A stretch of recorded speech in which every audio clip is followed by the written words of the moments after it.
বনি সেনগুপ্ত এবং অংশুমান প্রত্যুষের পরিচালিত নতুন বাংলা সিনেমা বোস ডিকে। এই ছবির শুভ মুহূর্তের সম্প্রতি কালীঘাট মন্দিরে পুজো দিলেন বনি সহ সিনেমার অন্যান্য কলাকুশলীরা। ছবির শুভ মুহূর্তের জন্য কালীঘাট মন্দিরে পুজো দিয়ে কি চাইলেন বনি এবং শুভাঙ্গীরা দেখে নেব।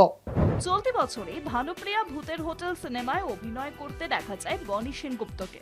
এবার ইনফ্লুয়েন্সারের ভূমিকায় ধরা দিতে চলেছেন বনি। অংশুমান প্রত্যুষ পরিচালিত বোস ডিকে সিনেমায় মুখ্য ভূমিকায় অভিনয় করতে দেখা যাবে বনিকে। পরবর্তীকালে দিয়া নামের এক মেয়ের সঙ্গে কন্টেন্ট তৈরি করায় সে জনপ্রিয়তা আরো কিছুটা বেড়ে যায়। কিন্তু এত সাফল্যের মধ্যেও লুকিয়ে থাকে এমন এক বিপদ যা কিংসুককে নিয়ে যাবে অন্ধকারের দিকে। সিনেমায় বনির বিপরীতে অভিনয় করবেন অভিনেত্রী শুভাঙ্গী ধর। ছবির শুভ মহরতের জন্য কালীঘাট মন্দিরে পুজো দিলেন বনি শুভাঙ্গীরা। পর আবার এলাম মায়ের কাছে এবং এখান থেকে শুরু হলো একটা শুভ যাত্রা দিয়ে শুরু হলো, সেটা ভালো লাগছে। আশা করছি কাজটাও খুব ভালো হবে এন্ড মায়ের আশীর্বাদ আমাদের সাথে থাকবে তো প্রকাশ্যে। এবং সেটা এক্ষুনি বলবো না, সেটা সিনেমায় কোনো কারণ আছে সেই জন্যই নামটা দেওয়া হয়েছে।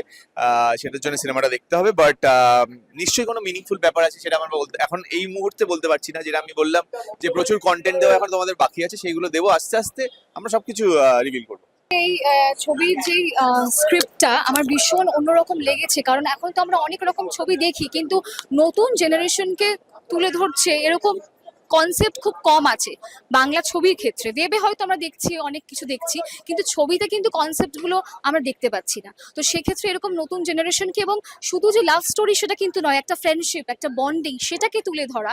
এবং এখনকার সোশ্যাল মিডিয়া তো আমাদের ভীষণ বড় ইম্প্যাক্ট ক্রিয়েট করেছে। আজকে প্রত্যেকটা অ্যাক্টর একটা প্রেশার থাকে যে আমরা কি সোশ্যাল মিডিয়াতে কি কন্টেন্ট দেবো। তো ইটস এ হিউজ প্রেশার। তো সব কিছু নিয়ে, ভালো খারাপ নিয়ে একটা দারুণ ছবি অংশুমান প্রত্যুষটা আমাদের জন্য ভেবেছে। I think I'm very blessed to be a part of such a great project, and thank you once again.